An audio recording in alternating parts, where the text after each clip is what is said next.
동조쌤과 함께하는 첨단 사회. 오늘 이 시간은요, 인간 사회 환경과 행복 중에서 인간 사회 환경을 바라보는 시각에 대해서 살펴볼 수 있도록 하겠습니다. 특히 이번 시간에는 다양한 관점들이 있는데요, 교과서 10쪽부터 13쪽의 내용들을 교과서 중심으로 함께 살펴보면서 선생님과 함께 정리할 수 있도록 하겠습니다. 이번 시간을 통해서 우리는 사회현상을 바라보는 여러 가지 관점의 의미를 설명할 수 있어야 될 것입니다. 관점의 의미, 두 번째, 시간적 관점, 공간적 관점, 사회적 관점, 윤리적 관점의 각각의 특징을 비교할 수 있으면 되겠습니다. 여러 가지 관점, 왜 사회현상을 바라보는데 여러 가지 관점이 필요할까요? 그럼 그럴 수밖에 없는 사회현상만의 특징이 있지 않을까요? 사회현상의 특징을 알기 위해서는 사회현상이 아닌 것과 비교해보면 되지 않을까요?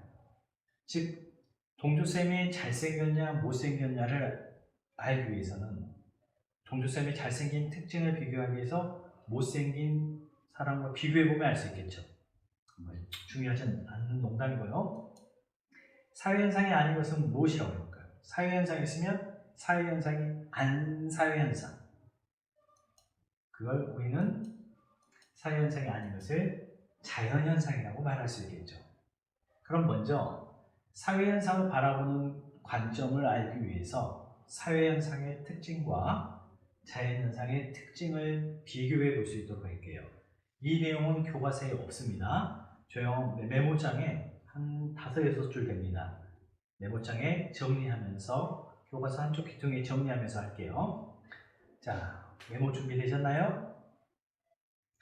자, 사회현상과 자연현상의 특징은 첫 번째, 인간의 의지와 행동에 의해서 나타나는 현상이냐, 인간의 의지와 행동에 따른 인위적인 현상을 우리는 무슨 현상이라고 한다? 사회현상이라고 합니다.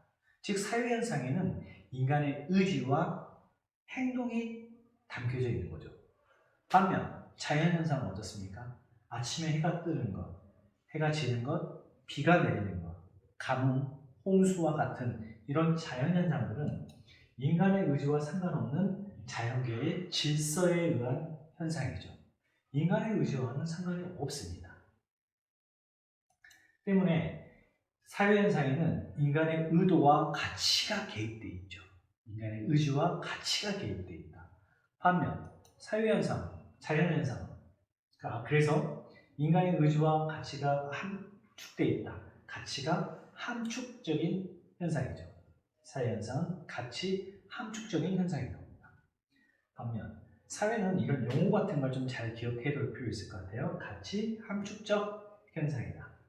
반면 자연현상은 인간의 의도와 관련이 없습니다. 때문에 이건 가치가 있다 없다 판단할 수 없는 것이죠. 그래서 가치가 없다, 몰가치적인 현상인 겁니다. 가치가 없다 무슨 가치죠? 몰가치죠. 그렇기 때문에 자연현상은 인간의 의지와 상관없이 나타나기 때문에 시간과 공간에 관계없이 동일한 조건이면 원인이 같다라면 동일한 현상이 발생하게 되는 겁니다. 다시, 비가 오면 땅이 젖죠. 사막에도 비가 내린다면 사막 땅도 젖게 되는 겁니다. 즉, 시간과 공간의 과거에도 그랬고 현재에도 그랬다. 시간과 공간에 관계없이 원인이 같다면, 동일한 조건에 원인이 같다면 동일한 현상이 나타나는 게 자연현상입니다. 어디에서든 적용이 가능합니다. 이걸 우리는 보편성이라고 이야기합니다. 보편성. 시간과 공간에 관계없이 동일하게 나타난다. 보편성이 자연현상의 특징입니다. 반면 사회현상은 시간과 공간을 초월해 존재하는 현상과 함께 시간과 공간적 특수성 현상이 발생합니다. 예를 들어 봅시다. 시간과 공간을 초월해서 존재하는 현상. 과거에도 남녀가 결혼을 했습니다. 현재에도 남녀가 결혼을 합니다. 과거에도 사람이 죽으면 장례 풍습이라는 게 있었습니다. 현재에도 장례 풍습이라는 게 있습니다. 우리나라에도 있고 외국에도 있습니다. 자, 장례 풍습이 있다는 것은 시간과 공간을 초월해 존재하는 현상이죠. 반면에 우리나라 다르고 이웃나라 틀리고 과거 틀리고 현재 틀리죠. 즉 사회현상은 보편성과 함께 특수성이 나타난다. 다시요. 자연현상은 시공간의 보편성을 갖고 있고 사회현상은 시공간에 대한 보편성과 함께 특수성을 갖고 있죠. 사회현상의 특징입니다. 두 번째, 인과법칙과 보편성에 대해 현상과 법칙 발견이 용이합니다. 자, 중력의 법칙, 만유인력의 법칙, 인과관계가 분명하죠. 위치 에너지, 위에 있으면 물은 위에서 아래로 흐른다 처럼 인과법칙과 보편성으로 인해서 법칙 발견이 용이한 게 자연현상입니다. 딱 떨어지죠. 반면 사회현상은 개연성, 아마 그럴 것이다. 확률적으로 그럴 것이다. 이런 겁니다. 야간 자율학습을 한 학생의 성적은 우수할 것이다. 확률적으로 야간 자율학습에 참여했던 학생들의 성적은 우수하더라. 이게 개연성과 확률적인 현상이죠. 개연성, 관련이 있을 것이다. 확률적, 그런 비율이 높더라. 개연적과 확률적인 현상입니다. 당연히 외래적 현상도 있습니다. 때문에 법칙 발견과 예측이 어렵습니다. 사회현상과 자연현상의 특징들을 비교해봤습니다. 인위적인 현상이다. 여기서부터 시작되죠. 인위적인 현상이기 때문에 사회현상에는 가치가 함축되어 있고 보편성과 특수성이 나타나는 반면 개연적이고 확률적이고 외외적인 현상이 나타나게 되는 것입니다. 자연현상과 비교해서 사회현상의 특징을 비교해 보았습니다. 한쪽에 메모 잘 해두시기 바랍니다. 자, 이런 사회현상은 좀 전에 개연적이고 확률적이기 때문에 하나의 관점으로 바라보기가 어렵습니다. 그래서 통합적으로 사회현상을 바라봐야 됩니다. 그 이유는 첫 번째, 복잡한 사회현상을 현대사회에서는 일어나는 현상 중 종합적으로 이해하려는 노력이 필요합니다. 왜? 현대사회가 복잡하기 때문에 원인을 한 가지로 딱 지정할 수 없기 때문에 다양한 원인을 찾아낼 수 있기 때문입니다. 사회를 바라보는 다양한 관점에는 시간적 관점, 공간적 관점, 사회적 관점, 윤리적 관점이 있습니다. 이 외에도 다양한 관점들이 있지만 일단 사회를 바라보는 다양한 관점 중에 이 네 가지로 일단 정리하고 시작하겠습니다. 앞으로 사회 시간에는 관점에 대해서 많이 배우게 됩니다. 상대주의적 관점, 어떤 이론적으로 어떻게 바라보냐의 기준을 정하는 것에 따라서 많이 있는데요. 사회를 바라보는 다양한 관점, 이 제목을 기억해 두세요. 사회를 바라보는 다양한 관점은 네 가지가 있다라고 일단 정리해 놓고 가겠습니다. 자, 시간적 관점입니다. 시간적 관점은 시대적 배경과 맥락에 초점을 두고 사회 현상을 바라보는 것입니다. 즉, 시간의 흐름 속에서 이 시간의 흐름 속에서 이런 일이 현상이 나타나는구나 라고 바라보는 것입니다. 오늘날 인류의 정신적, 물질적 토대는 축적된 역사의 결과물인 겁니다. 오늘의 나는 어제의 나가 쌓여서 오늘의 나가 만들어져 있고 오늘의 대한민국은 그동안 과거의 대한민국이 축적되어 만들어진 것이죠. 때문에 오늘만 바라볼 게 아니라 오늘의 상황을 바라보기 위해서는 역사의 과정들을 살펴볼 필요가 있다는 것이죠. 사회현상은 과거의 역사적 사건과 연결되어 있는 것이죠. 사회현상이 일어나는 이유를 추론, 앞으로 변화 방향을 예상하는 데 유용하게 사용할 수 있습니다. 정확하게 예측할 수는 없지만 앞으로 어떻게 일어날 건지 추론하는데 시간적 관점으로 바라볼 수 있는 것이죠.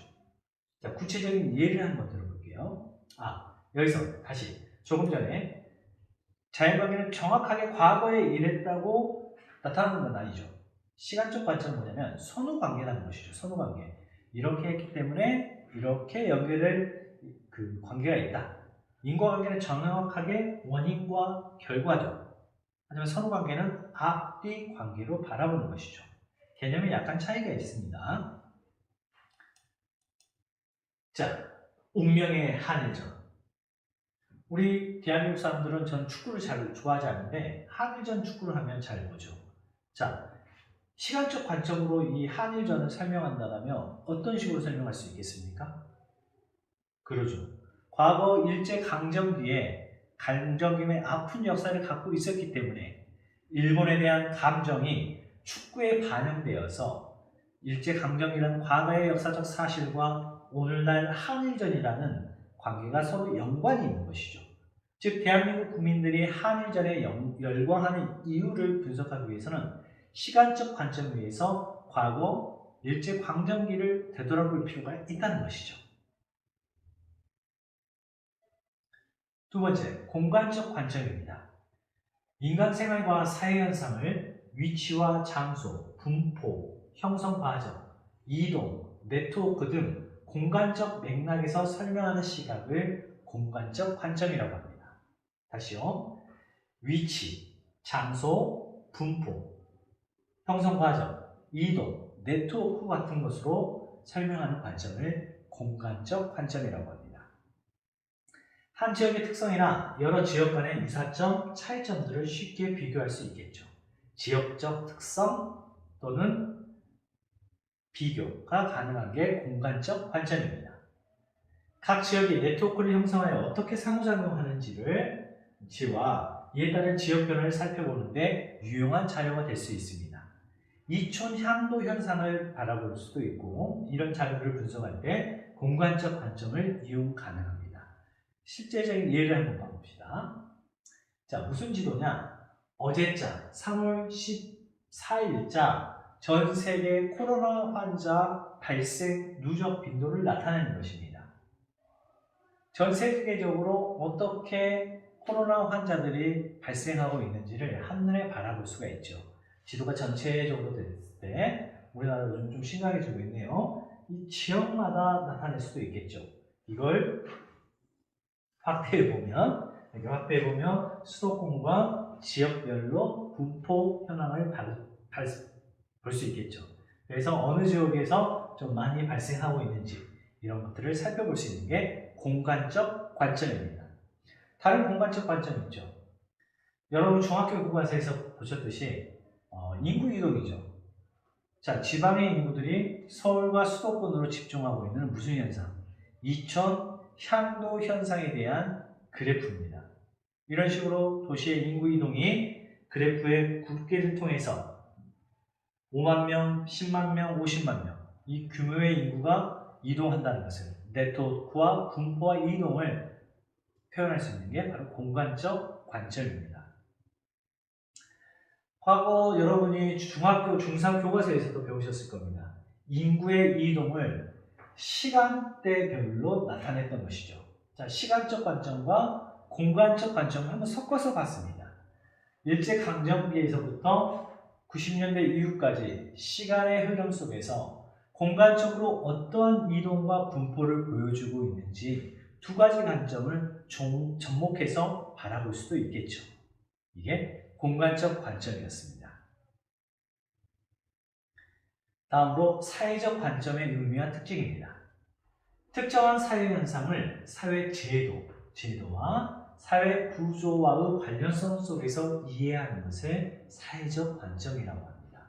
그럼 먼저 사회 제도란 한 사회 구성원들의 욕구를 충족하고 공동체의 문제를 해결하기 위해 만들어놓은 공식화된 절차를 사회 제도라고 합니다.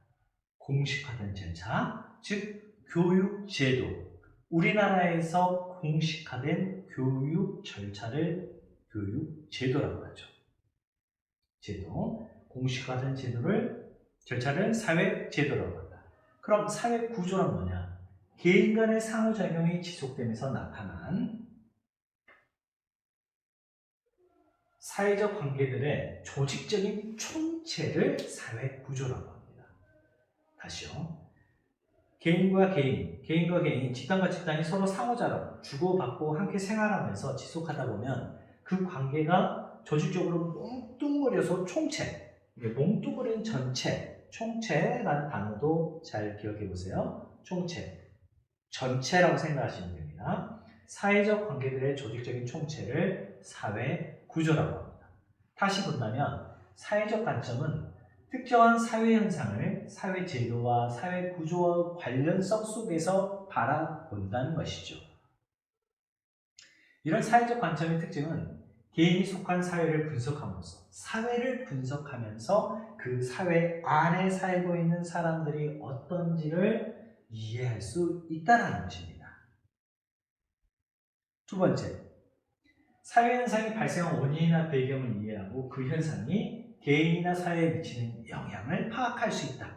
즉, 사회 현상이 발생한 원인과 배경을 제도와 구조에서 살펴봄으로써 그게 개인과 집단에 또 어떤 영향을 미치는지를 파악할 수 있는 것이 사회적 관점이라고 할 수 있겠습니다.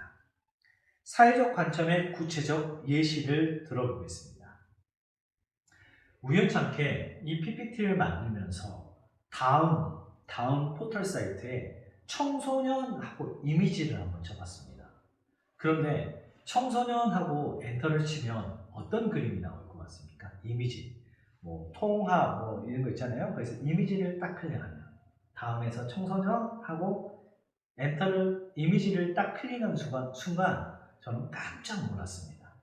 다음에서 다른 곳은 좀 덜합니다. 다른 포털에서는 좀 이미지가 덜한데 다음의 경우 청소년을 검색하고 청소년 이미지를 검색하면 이런 사진들이 나옵니다. 놀라운 사진들이죠. 뭐 청소년 재단, 동아리 위촉, 뭐 청소년들이 맨 어디 가서 기념사진만 하는 것들이 나옵니다. 뭐 청소년들이 춤추고 놀고 어떤 활동하고 연구하고 이런 사진이 아니라 어디 가서 뭐 하고 있는 이런 인위적인 사진들도 좀 깜짝 놀랐습니다. 자, 이렇게 청소년들의 사진이 이 다음 포털에 나와 있던 이런 우리나라의 사회 제도, 이런 현상이 왜 나타날까? 생각해보면 당연히 어디서 찾아봐야 되겠습니까? 우리나라의 교육 제도와 대입 제도, 그리고 경쟁 만능주의의 경쟁적 사회 구조에서 승자 독식, 좋은 대학에 입학해야지만이 인정받을 수 있는 그런 승자 독식의 경쟁 구조, 대입 제도, 그리고 교육 제도 속에서 청소년들은 이런 기념사진만 찍는 이런 포털 사진들이 장식하고 있지 않는가. 이런 분석들이 가능한 것이 바로 사회적 관점입니다. 다시 사회적 관점은 제도와 구조를 분석함으로써 그 안에 있는 개인들을 분석하는, 뭐 청소년들이 왜 이런 현상들이 나타나나, 다음 포털에는 왜 이런 그림이 나타난가, 제도와 구조 속에서 분석하는 것이 사회적 관점입니다. 마지막으로 윤리적 관점입니다. 윤리적 관점은 인간의 욕구와, 인간은 내가 하고 싶은 욕구와 양심을 기준으로 도덕적 가치 판단을 하고 이에 대한 어떤 규범을 적용할지 초점을 두고 사회현상을 바라본다는 겁니다. 즉, 나의 욕구를 추구할 것인가, 양심을 추구할 것인가, 그래서 어떤 규범을 추구할 것인가, 욕구에 맞는 규범을 적용할 수도 있고 양심에 맞는 규범을 적용할 수도 있습니다. 구분해서 살펴보겠습니다. 첫 번째, 욕구에 기초한 윤리적 관점의 특징입니다. 욕구하면 욕구 이런 거 말고 다양한 잠을 자고 싶고 내가 진짜 하고 싶은 욕심, 단순히 욕구하면 성욕만 생각하는 게 아니라 의욕, 나의 재산, 나의 식욕, 나의 잠잠, 수면, 이 모든 것들이 욕구죠. 욕구에 기초한 윤리적 관점의 특징은 시간과 공간에 따라 달라질 수 있겠죠. 자, 과거에는 장군이 되고 싶었습니다. 하지만 현재에는 장군이 되고 싶어하는 욕구는 좀 덜하겠죠. 과거에는 외부의 침략에 대해서 생존의 욕구가 강했습니다. 하지만 현재에는 생존의 욕구보다는 자아 성찰, 훌륭한 직업을 갖고 돈을 많이 벌어서 나의 꿈을 실현하고 싶은 자아성찰의 욕구가 더 강하겠죠. 그리고 우리나라 사람들 다르고 외국 사람들 다르겠죠. 시 공간에 따라 달라질 수 있는 것이 욕구에 기초한 윤리적 관점입니다. 사회 재료나 구조의 변화 또는 지역적 특성에 의해 달라질 수 있습니다. 즉, 욕구에 기초한 윤리적 관점은 달라질 수 있다. 오케이? 양심에 기초한 윤리적 관점의 특징은 시간과 공간을 초월해 공통적이고 보편적인 규범의 역할을 합니다. 사람의 생명을 해쳐서는 안 된다. 다른 사람의 생명을 해쳐서는 안 된다. 시간과 공간을 초월해 공통적으로 적용 가능한 규범이죠. 오늘 정리한 내용들은 문제로 보겠습니다. 축구 한일전이 인기가 있는 이유를 시대적 배경과 맥락 속에서 이해하는 것은 어떤 관점이라고 했죠? 무슨 관점? 그렇죠. 시간적 관점에 해당되죠. 자, 2번. 특정한 사회현상을 사회제도와 사회구조의 관련성 속에서 이해하는 것. 좀 설명했습니다. 청소년의 문제를 이해하는데 대입제도와 경쟁구조에서 이해하려고 할 수 있겠죠. 그래서 이런 것은 어떤 관점? 사회적 관점이 되겠습니다. 자, 복잡한 현대사회 현상을 하나의 관점으로 설명하는 것은 통합적 관점이 아니죠. 여러 가지 관점으로 설명하는 것을 통합적 관점이라고 합니다. 하나의 관점이 아니라 여러 가지 관점. 2번. 공간적 관점에서는 인간과 자연환경이 어떻게 상호작용하는지에 대한 관심을 가지고 있죠.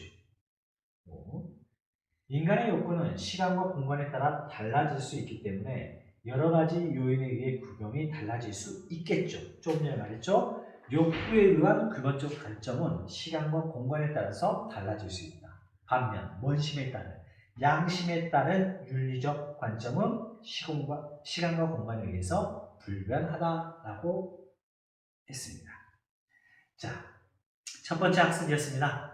교과서 중심으로 꼼꼼히 읽어보셔도 통합사회는 쉽게 해결할 수 있습니다. 동조쌤과 함께 설명했습니다. 교과서 딱 정리하시고 다 하셨으면 동조 불러주시고 확인 도장 받으시기 바랍니다. 수고하셨습니다.